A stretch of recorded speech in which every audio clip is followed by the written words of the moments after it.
This is gonna be a weird one, a bit strange. Too close. So get straight into. I'm doing my own this time around. So UFC Vegas 38. So two fights really interested me. The card wasn't as stacked for me anyway, as much as the previous weekend for UFC 266. That was a stacked card, a really stacked card. This time around, however, was just two fights really did it for me: the main event and the fight after the co-main event. So I'm referring to really the main event, which is Thiago Santos versus Johnny Walker.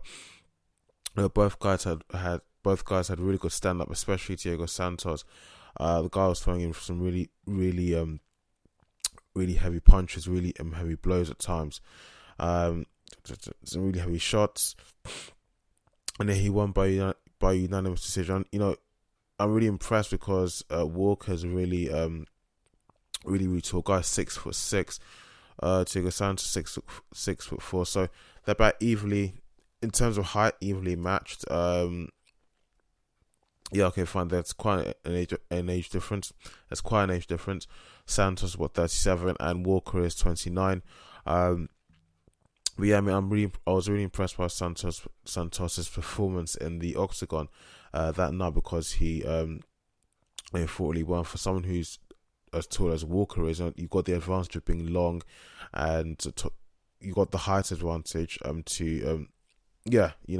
Well, if I can explain it a bit more technically, if you turn it around, the Santos, who's not as tall, 6'4", has the, let's say, the height. For me, there's the disadvantage with height, because of course when he's punching, I could see it in the footage there while they were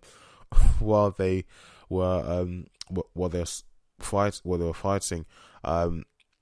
When your opponent's taller, then you've got to kind of like reach up to aim for their face. Basically, that's basically what I was trying to say. So no, that was a good fight. No, Santos was really throwing in, again, as I said before, throwing in some really heavy shots. And so yeah, he won the fight by unanimous decision. And the fight really, which is the fight that I'm really laughing about, is the fight between Kevin Holland and Carl Daukaus.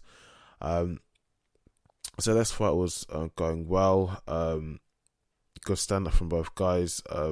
Carl Daukaus, of course, had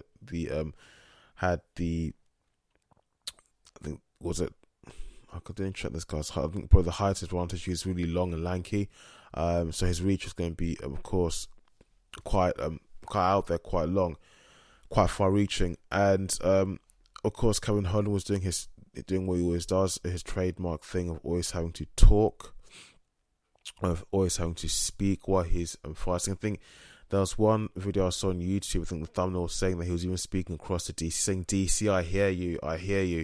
And I didn't watch it, but it didn't surprise me. The guy loves talking. He loves running his mouth while he's speaking. I have to say that it just rubs me up the wrong way, and I've asked people about this, whether they like him talking, whether they like me speaking, whether it annoys them, or whether it really pisses them off, whether it actually spoils the whole experience of watching him fight. And most people, these people that I've spoken to so far, they love it.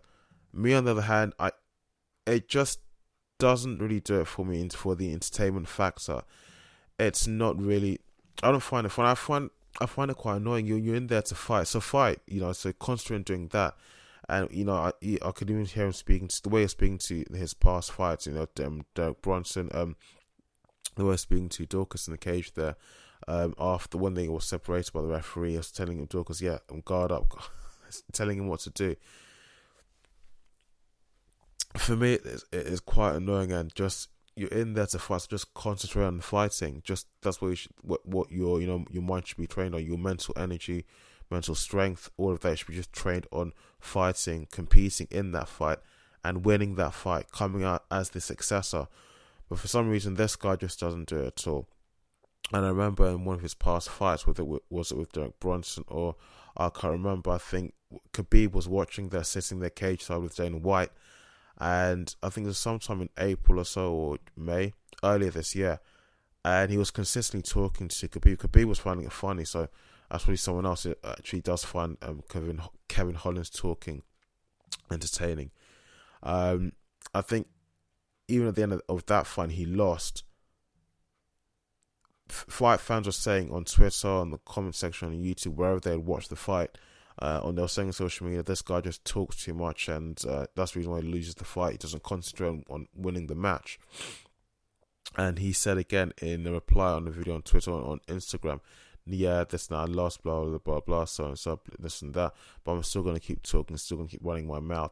And even Dana White came out and said something along the lines of the reason why he lost and the reason why he was talking is that he's having a mental breakdown. So his consistent chitter chatter in the cage that just helps him cope with that. Dana White's words, not mine. So, but the main point, I didn't mean to waffle on about that, but the main focus for me for this match, I'm sure was for everybody else, was the collision of the heads of Daukaus' head with Kevin Holland's head. It was quite ridiculous. I had to watch it almost a dozen times just to make sure there was nothing in it that I'd missed, because it looks as if Kevin Holland had knocked himself out, as I think making almost like a jerk sort of head movement and then bashing his head into Daukaus' head, and then he went down. He went down, and I think he was knocked. He had passed out, and then Daukaus just took the opportunity to just dive in there, get in there, and just start dishing out the shots, start dishing out the blows, and then go him up against the cage, against the fence, into a rear naked chokehold, and then Kevin Holland tapped out, and unfortunately, the judges believe that it's no contest. I was thinking, really, do you agree? So I tried to get as much as I tried to get other people's opinion as much as I could, and most people, virtually 100% of not my followers, but of the people who follow me on Instagram, even the people I spoke to don't follow me on Instagram, but who I know, most people, their opinion was that no contest was the right and correct decision to make for the judgment of that fight. Me personally, I think that Daukaus won that fight. I mean, I would have loved for Carl Daukaus to win that fight. Maybe it would encourage Kevin Holland to probably keep his mouth shut for his future fights, because one of my friends said to me that there's the business facts and the entertainment facts. That the business side and the entertainment side, that's the reason why Kevin Holland is doing it. People tune in to watch him talk while he fights, and in terms of fighting, probably helps him to fight. The entertainment side, maybe. The fight side, no, I don't think so. No, because you should be concentrating all your energy, especially your mental strength and capacity, on competing that fight and winning that fight and coming out as the successor at the end of that fight. That's my personal opinion. That's what I personally think.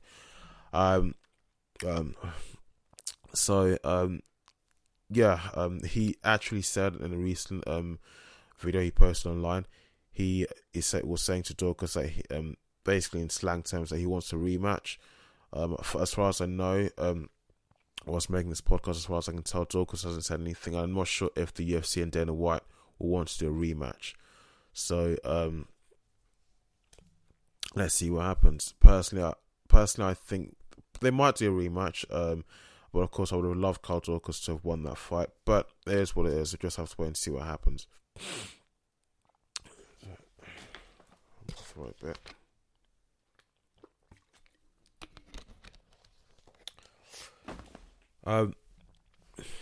Excuse me. Now, next up, I wanted to just cover the Jon Jones situation. Now, my last podcast that I did with my co-host, David, we would talk about this, and so basically the gist of it is, in a nutshell, what happened is that recently Jon Jones was invited to Vegas, to the UFC Apex, wherever it was in Vegas, where they're holding the Hall of Fame, UFC Hall of Fame event to include new members in there. I think GSP was recently included in there, and Jon Jones himself was recently included. And bizarrely enough, after receiving the award, a few hours later, he's arrested. And the reason why he's been arrested for an incident involving concerning domestic violence. And what had happened was that I think he had a falling out with his partner, his fiance, pulled her hair, and it must have gone violent. And they left the hotel room. She left the hotel room with the children. They went down to the main reception, to the main lobby, and they spoke to a member of staff there. And Jon Jones's daughter, his child, actually asked the hotel staff to please call the police. So that shocks many people, that your own child's actually asking someone to call the police on you as a father, as a parent. So and I think when the police arrived, they arrested Jon Jones, and he what had happened is that initially, before all of this, is that Jon Jones had, I think, gone out to a strip club and come back, probably was drunk or high or whatever, and they had a falling out with his wife, pulled her hair, it got violent, and the police were called. And what happened was that when the police were called, he was arrested when they arrived. He also, I think he was so angry, he even head-busted the police vehicle so hard that it made a dent, and some chips of paint actually flew away from the car. And he was. I think something else that happened is that he said to all of them that the reason why we're standing there as bold as brass and not scared or anything is just because I have handcuffs, and you've handcuffed me. Take these handcuffs off and let's see what happens. He was saying stuff like that. So he was arrested, and what has happened, I think recently, the new development in the case, if you can call it, if you can say if you can say that this is related to the case, is that I saw on YouTube, just as I was making my way to the gym this morning, or should I say yesterday, but just as I was making my way to the gym earlier today, I saw on YouTube that he had posted a short video on his Instagram or on his Twitter, and he basically shows him and his partner sat in the car, and it looks like they've kissed and they've made up, that they've basically ironed out whatever differences they had, or they've made up, they've buried the hatchet, whatever. But it looks like they're now on good terms, or they're now on okay terms. And I was thinking, okay, this is either they're both, either she's crazy, that she's just rolled over and just let the whole dust, just forgiven him so quickly, or this whole thing has just been done for show, for the cameras, for social media, for Jon Jones's fans to see. Of course, I was weighing in more on the side of it's just for show, for the camera. It's not real at all, because something like that was so serious that the child had to call the police on you. I mean, you know that this definitely is not genuine. It's not real, and you staged the whole thing. God, this is so awkward to talk about on my own. But hey, what the hell? I'm doing it already. So the question I have, and I've done a lot of research on this, and I've asked some questions. I've asked some people's opinions. I've gone across the YouTube and just listened to other videos, just other big significant trademark names in the mixed martial arts, just to hear their opinion, because they are, they're not stupid people. So I do respect their opinion. I personally believe that this guy should be cut from the UFC, and I know that's almost like saying it with my head buried in the clouds, because I know with the way this business works, that no matter how bad a person is outside of the sport, as long as you are bringing money for the organization that you are representing or that you work for, in this case the UFC and Dana White, there is no way that they're going to cut you. I think especially in this organization, the UFC, if you are almost like their golden boy, or if you are one of their golden boys or golden girls, there's a very, very good chance that they're going to hold on to you no matter what. And even when Dana White was asked about this at the post fight conference after the UFC Vegas 38 fights had taken place, he was more or less like tiptoeing around the the big question of, are you going to cut this guy because he's just causing so much trouble for you? Seems to get into trouble with the law. I mean, right after you have added him to your, what's the word you use, inducted him into your UFC Hall of Fame, right after just a mere hours, not even a mere weeks, days, weeks, or years, mere hours on the same day, in the same night, in the same evening, he gets arrested by the police. He runs into trouble with the law again. On the same day that he's received such a prestigious award in the sport of mixed martial arts, especially in the UFC. You know, it's crazy. I think someone was saying, was it DC, was saying that when people aren't even disappointed in you anymore, when you get into trouble for doing something wrong, excuse me, you should know as an individual that you've got a serious problem that has gone to the stage now that people even expect you to do something like this, to do something so bad like this, that, you know, it becomes, in their eyes, for you as an individual, as far as they're concerned, how they see you doing something like this, it's almost like second nature for you. So they're not even surprised that you do it. But I think what annoys a lot of people, including people like myself, is that Jon Jones, someone like this, and, you know, he's not alone. There's going to be other people, like even Conor McGregor, who also has a long, who's not too different from him. What really annoys me is that he seems to get away with it all the time. And I think the best punishment for someone like Jon Jones is to be cut from the UFC. Now, I've heard so many other opinions saying that, okay, fine, that's never going to happen because he brings in so much money for the UFC. The pay-per-view numbers are always through the roof whenever he steps into the octagon to compete in any UFC event. They're never going to cut this guy from the UFC. You know, they're always going to make excuses and hold on to him. You know, and I've heard the other side of the argument that, okay, fine, you can come from the UFC, but will that really actually help? Will that really help this person's predicament? Will it actually help their problem? Will it actually help them solve their problem? Personally, I think that, well, before someone or before something can get better, unfortunately, it has to get worse, a whole lot worse, really, really bad. They have to get worse. They have to get a whole lot worse. They have to hit rock bottom. But whilst you are on that decline downwards, do you really have to take people with you? Because I'm sure if this guy's cut from the UFC, at least the attention that he's received when he does something wrong, when he says something, despite being one of the best mixed martial arts fighters, world champion, world renowned mixed martial arts artists, athletes in the world, I think at least if he's cut from a really big mixed martial arts promotion such as the UFC, you know, a worldwide household name, especially in the United States, I think at least he would lose some of the attention he gets whenever he does something wrong or even does something good. So I think that would be that might be like at least a part of a wake up call to this guy that he really has a big problem. He really has a serious problem. Because I mean, even after this whole thing had happened, after receiving the award, after going out getting drunk, I think they said he went to a strip club somewhere in Vegas there, and then coming back to the hotel room, then having falling out with the wife. It got violent. They ran out of the hotel room. His daughter asked the hotel staff to contact the police. Police came. He struck his head on the police vehicle so hard it left a dent there.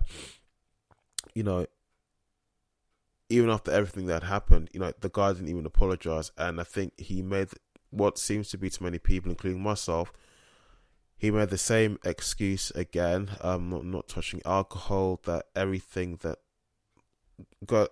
I mean, it actually felt quite, just reading those comments, and it's like the same thing he said before, over and over again, and he didn't really show much remorse for what had happened.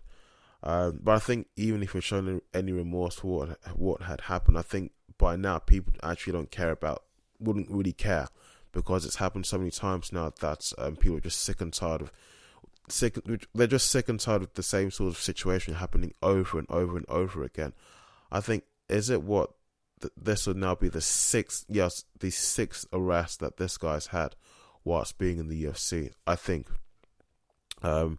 one really big, one prominent incident that sticks out in my mind is the one that one that I came across, that I heard about. I can't remember, it was somewhere in the US, I can't remember the name of the particular city, but what had happened was that the guy had actually gotten into a car accident, a collision with another vehicle. That vehicle was being driven by a pregnant woman. After the collision, she had broken her arm. Jon Jones got out of his car and ran away. Later on, he returned to the scene to pick up some stuff from his car. Maybe it was drugs or some sort of paraphernalia. I can't remember what it was. But even after that, still there's other things that happened. And what really bugs me, I think the point I'm trying to emphasize here, repetitively, even persistently, is that this guy just never seems to receive any sort of consequence that actually acts as a major wake-up call that he needs to sort himself out. And even now, he's a grown man, 34, 35, has a family of his own, he has his own children.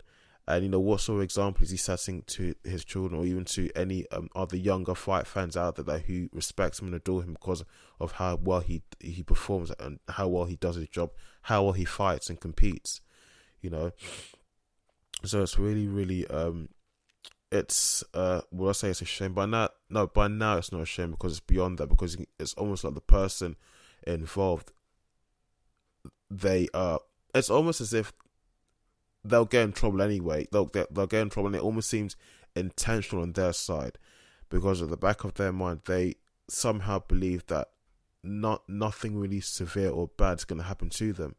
Now, for me, in my personal opinion, I believe that the worst thing and probably the best punishment that could happen to this guy is being cut from the UFC. That would act as a major wake-up call. I mean, by now he's won so many fights that he has so much money, he doesn't need to work a single day in his life. So where money is concerned, he's financially set, he's financially sound and financially comfortable. So that's never going to be an issue for him. So I mean, that's just my personal opinion on that matter. It's for me, it's a shame. It's sad what happened.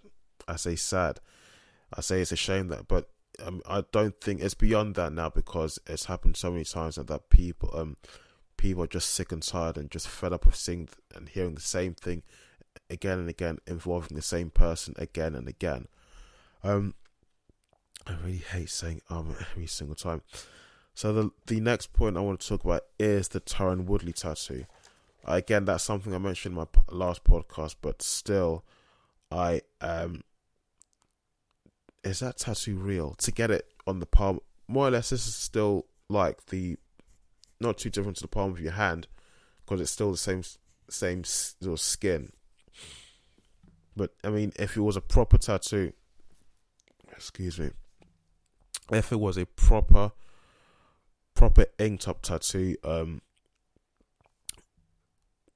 wouldn't you normally get that on the back of your hand? Let's say the back of your hand, your arm, your leg. I mean, I do appreciate that Tyron Woodley did say that he wanted to get it somewhere that wasn't so obvious. I mean, whenever you're out and about, even if you're wearing you're not wearing much, just a vest and probably shorts. Even when you're exposing plenty of skin, it isn't so obvious that you're bearing a tattoo that you're not really fond of. That I understand, but I'm questioning whether the tattoo is real or not, because the agreement was that if you got the tattoo, if you lost to Jake Paul and he got the tattoo, then he would be given the opportunity to fight again, have a rematch. But again, is that tattoo real? If you get it somewhere like here, you want to get a tattoo at least if you're going to get it on your finger, Tyron Woodley, you get it here. nonetheless, I can understand why he would have gone the tattoo that way. If the tattoo is real or fake, that's another debate. But where he got the tattoo, I can understand the reason why. Because if I was in his shoes, I wouldn't want to get that tattoo either. For someone who not only did I lose the fight to, but also someone who I don't particularly like and who I can't particularly stand. I think I said his name already, but I won't say his name again. You all know who I'm talking about. I'm not going to mention his name. So, guys, yes, and I will also point out that as I'm making this podcast now, I recently hit 100 subscribers. So, thank you so much. Thank you. I'm really grateful.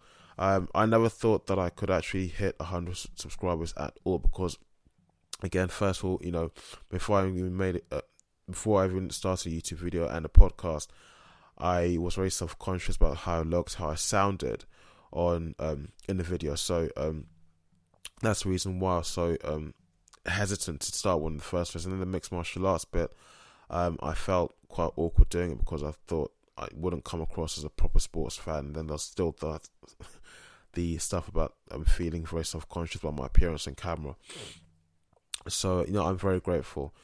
So definitely in the future, there's definitely going to be more content to come. And I'm still trying to get guests on here. The most recent guest that I tried to get on here, I think was the guy that was involved with the Diego Sanchez scandal that happened when he was cut from the UFC after they demanded his health records. Well, that guy, I mean, he's been called a few certain words. Been called a prick and a scumbag and a fucking idiot by certain people. He agreed to come on, but later on changed his mind. And I actually, in one of my older podcasts, my older videos, I think about 3 or 4 months ago, I actually made my mind clear and I made my thoughts, my opinions clear on what that guy did and how he handled this whole situation in that interview. So guys, yes, thank you so much for watching. Thank you so much for listening. If you enjoyed the content, please don't forget to subscribe. Don't forget to leave a like. And you can catch my podcast on Spotify, on Google Podcasts, and on iTunes. And thank you very much.